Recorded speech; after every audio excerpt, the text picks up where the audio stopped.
सभी विद्यार्थियों को बोर्ड परीक्षा की बहुत बहुत शुभकामनाएं। प्यारे बच्चों, आपका बोर्ड एग्ज़ाम बहुत अच्छी तरह से संपन्न हो जाए, यही मेरी तरफ से शुभकामनाएं हैं। आप अच्छे अंक लेकर के आएँ।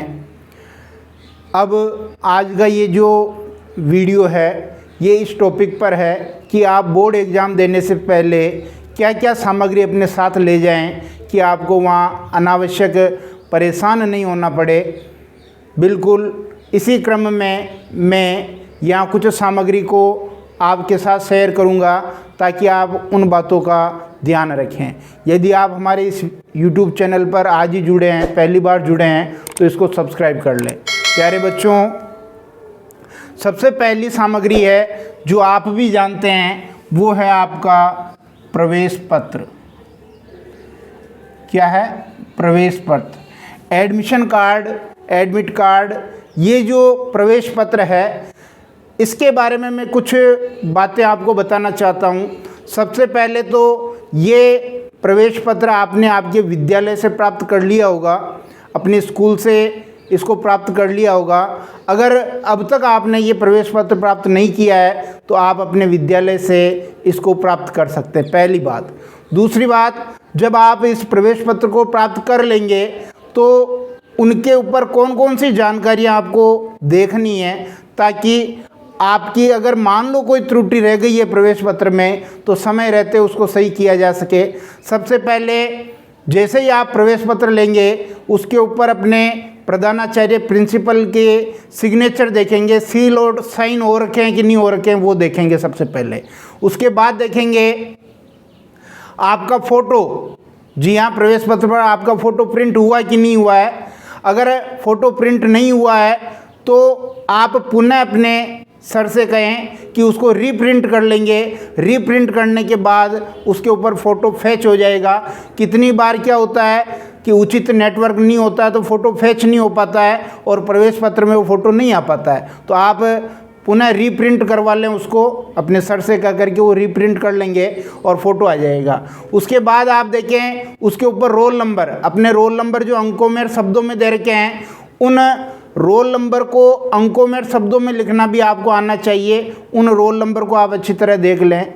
उसके बाद सबसे महत्वपूर्ण बात मैं बता रहा हूँ, आपके सब्जेक्ट, विषय। जी हाँ, आपके परीक्षा का पूरा कार्यक्रम आपके उस एडमिट कार्ड पर छपा हुआ है, जिसमें सब्जेक्ट यानी विषय, उसका कोड और किस तारीख को उसका पेपर है और कब पेपर है यानी उसका टाइमिंग, ये टाइमिंग भी लिखी हुई है। तो ये सारी चीज़ें देख लें। बहुत माइनर मिस्टेक मैं कह रहा हूँ, ये हो सकती है कि हो सकता है आपका जो पेपर है वो वहाँ छपा ही नहीं हो, कोई गलत पेपर वहाँ छप गया हो। तो सबसे पहले प्रवेश पत्र लेते ही ये देख लें। और मान लो आपका प्रवेश पत्र जो आपने प्राप्त किया है उसमें वो ऐच्छिक विषय आपका नहीं है जो वहाँ छपा हुआ है, तो आप तुरंत अपनी जो समस्या अपने सर को बताएं ताकि समय रहते कोई कार्रवाई की जा सके। ये बहुत माइनर है लेकिन ऐसा हो सकता है, इसलिए सबसे पहले आप अपने सब्जेक्ट देखें कि भी इसमें जो सब्जेक्ट प्रिंट हैं ये वही सब्जेक्ट है जिनका आपने साल भर अध्ययन किया है। ठीक, इसके बाद आपका खुद का नाम, माता और पिता का नाम, ये भी देख ले। इसमें भी अगर कोई स्पेलिंग मिस्टेक है तो तात्कालिक तो कोई कारण होगा नहीं उनको सुधारने का, लेकिन समय रहते उसका भी प्रकरण बना करके बोर्ड को भेजा जा सकता है, जिससे उसमें भी सुधार हो जाएगा। तो ये तो प्रवेश पत्र की बात हुई कि आप प्रवेश पत्र लेने के बाद क्या क्या देखेंगे। प्रवेश पत्र लेने के बाद आप उसको अवेयर के रखेंगे। जब जब भी आपका पेपर होगा तब तक आपको प्रवेश पत्र ले जाना बहुत ज़रूरी है। प्रवेश पत्र लेके जाएंगे तो ही आपको परीक्षा में बैठाया जाएगा, बाकी नहीं बैठाया जाएगा। लेकिन अगर आपका प्रवेश पत्र खो जाता है यानी फट जाता है, खो जाता है, तो आप अपने संस्था प्रधान महोदय से 50 रुपये शुल्क दे करके दूसरा प्रवेश पत्र प्राप्त कर सकते हैं। इसलिए बिल्कुल भी घबराने की ज़रूरत नहीं है कि मेरा प्रवेश पत्र खो गया तो अब मैं क्या करूँगा। कुछ नहीं करना है, आपको शुल्क दे करके दूसरा प्रवेश पत्र प्राप्त कर लेना है, लेकिन परीक्षा में आपको प्रवेश पत्र ले जाना है। समस्या निजात के लिए आप इसकी एक फ़ोटोकॉपी भी करवा करके अपने पास घर पर रख सकते हैं ताकि और कभी कोई समस्या हो तो ये काम आ जाए। तो ये तो रही प्रवेश पत्र के बारे में जानकारी। प्रवेश पत्र को आप भूलेंगे नहीं। जो भी मैं यहाँ बातें बता रहा हूँ, सामग्री बता रहा हूँ, उसको आप अपने जहाँ आप रोज़ सुबह निकलेंगे वहाँ पर एक लिस्ट बना करके लिख लें, चिपका लें और इनको आपको याद रखना। प्रवेश पत्र, जब आप प्रवेश पत्र प्राप्त कर लेंगे और परीक्षा निर्धारित कार्यक्रम के अनुसार देने जाएंगे तो परीक्षा केंद्र पर आधा घंटा पहले पहुंचना। परीक्षा केंद्र पर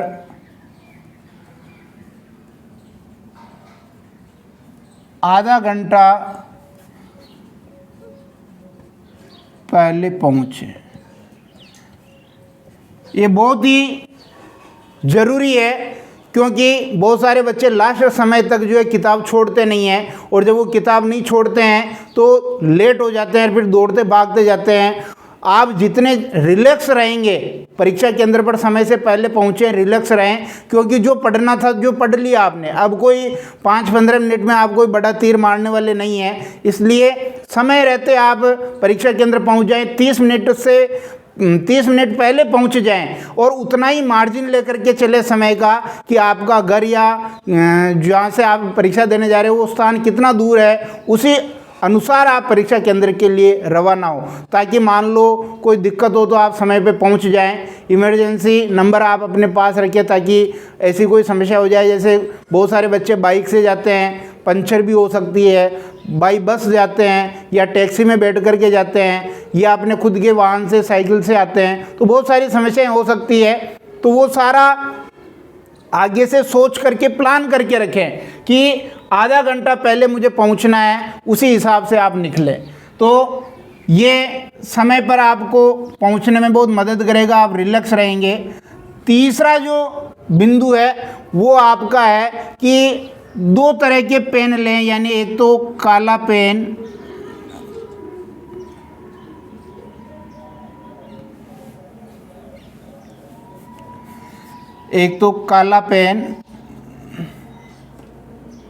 और एक नीला पेन, 2-2, यानी एक तो ब्लैक पेन आप यूज करें, ब्लैक शाई वाला, एक ब्लू शाई वाला पेन यूज करें। और ये पेन भी आपके कैसे होने चाहिए, 1-2 दिन पुराने होने चाहिए, 1-2 दिन पुराने होने चाहिए। प्यारे बच्चों, बहुत सारे ऐसे स्टूडेंट्स हैं जो सीधे परीक्षा देने के लिए जब निकलते हैं तो परीक्षा केंद्र के बाहर जो दुकानें होती हैं वहाँ से वो नया पेन खरीद करके फिर परीक्षा सेंटर में जाते हैं। आपका वो पेन शुरू में चलने में बहुत समस्या करता है तो आपका एक तरह से ध्यान भी भंग हो सकता है, स्पीड आपकी बाधित हो सकती है, अनावश्यक आप परेशान हो सकते हैं। इसलिए आप क्या करेंगे, जो भी पेन आप यूज कर रहे हैं, ब्लैक और ब्लू पेन, ये परीक्षा के 1-2 दिन पहले खरीद लें और उनको वहाँ घर पर अभ्यास कर करके उनको चला करके देखें। 2-2, 3-3 पेज उनसे आप नकल करें ताकि उनका जो ग्रिप है, उनकी जो पॉइंट है वो अच्छी तरह सेट हो जाए ताकि आपको परीक्षा में लिखने में कोई समस्या नहीं हो। यहाँ देखिए, काला पेन, नीला पेन, ब्लैक और ब्लू दोनों बताए हैं और इस काले पेन का प्रयोग आप हेडिंग वगैरह डालने में करेंगे और जहाँ जहाँ कीवर्ड होंगे वहाँ आप अंडरलाइन भी करेंगे। ये मैंने पहले भी अपने वीडियो में बहुत सारी बातें बता रखी है कि जो कीवर्ड के नीचे आपको अंडरलाइन करना ज़रूरी है ताकि परीक्षक सीधा वहाँ पहुँच जाए, उसका ध्यान वहाँ उन कीवर्ड को पढ़ने में लग जाए और उसको समझ में आ जाए कि भाई यहाँ बच्चे ने अच्छा लिखा है। इसलिए प्रत्येक प्रश्न में जो कीवर्ड होते हैं उनके नीचे आप अंडरलाइन ज़रूर करें ब्लैक पेन से, और कोई हेडिंग वगैरह डालनी है तो भी आप ब्लैक पेन का यूज कर सकते हैं। बाकी सारा काम आपको नीला पेन, ब्लू पेन है उसी से काम करना पड़ेगा। और 2-2 ले जाएं, हो सकता है कोई पेन अटक जाए तो आपको परेशान ना होना पड़े। 2 पेन ले जाएं, ब्लैक और ब्लू पेन, और 1-2 दिन पुराने ले जाएं।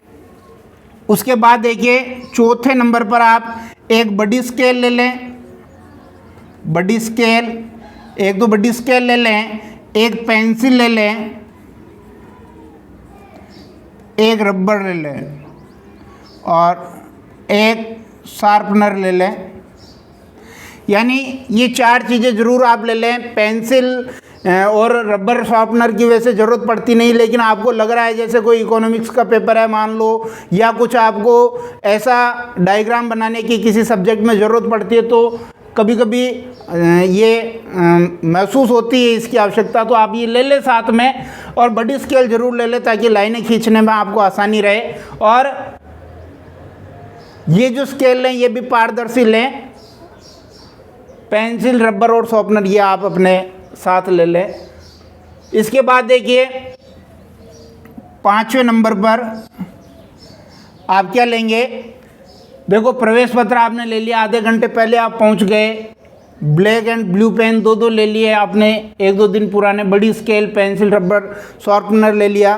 अब ध्यान दीजिए ये कोरोना का समय चल रहा है, इसलिए आप क्या करेंगे, 2 मास्क ले लेंगे, 2 मास्क, एक मास्क अपने जेब में रखेंगे, उसको आवश्यकता के समय भी काम ले सकते हैं, तो 2 मास्क ले लें, एक लगा के रखें।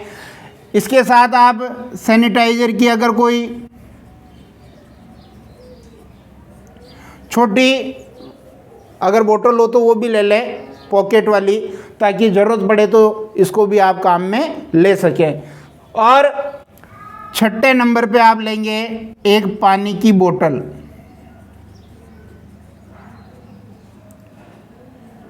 ये भी पारदर्शी होनी चाहिए,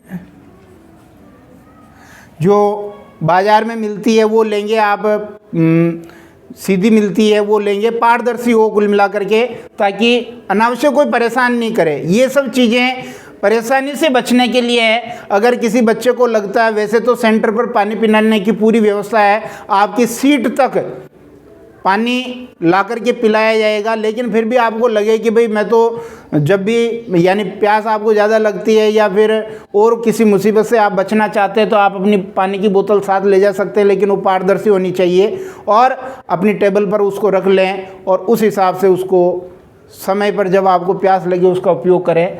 ये कुछ चीज़ें हैं। इसके अलावा भी और चीज़ मैं बता देता हूँ आपको। अब बहुत सारे बच्चों का ये प्रश्न है कि सर घड़ी ले जाएं कि नहीं ले जाएं। घड़ी के बारे में उनका प्रश्न है कि वो घड़ी ले जाएं कि नहीं ले जाएं। प्यारे बच्चों, घड़ी में क्या कि बहुत सारी तरह तरह की घड़ियाँ आ रही है, और फिर वहाँ आपको परीक्षा केंद्र पर समस्या भी हो सकती है। परीक्षा केंद्र पर हर एक घंटे पर एक बेल बजती है, यानी 1 घंटा बजता है, इसलिए आपको ज़्यादा परेशान होने की ज़रूरत नहीं है। आपके कमरे में वीक्षक भी होते हैं, आप चाहें तो उनसे भी समय पूछ सकते हैं। इसलिए यदि घड़ी का, चूँकि डिजिटल वॉच आजकल बहुत सारी चल रही है, तो आप न ले जाएं तो ही ज़्यादा बढ़िया रहे, क्योंकि आने वाली जो भी बाद में प्रतियोगी परीक्षाएं होती है उनमें भी आपको मना होता है कि आप घड़ी नहीं ले जा सकते हैं, इसलिए नहीं ले जाएं। आप समय का प्रबंधन कर लें, आप वीक्षक से पूछ लें, घंटे का ध्यान रखें। इस प्रकार आपका ये बोर्ड पेपर बहुत आसानी से बिना किसी टेंशन से कंप्लीट हो जाएगा। एक बात और है जो मैं अपने मन से कहना चाहता हूँ, प्यारे बच्चों, आत्मविश्वास रखें, कॉन्फिडेंस रखें, सब कुछ अच्छा होगा, लेकिन अति आत्मविश्वास नहीं रखें। ओवर कॉन्फिडेंस से आपको नुकसान होगा। बहुत बहुत पुनः एक बार आपको बोर्ड परीक्षा की शुभकामनाएं। धन्यवाद।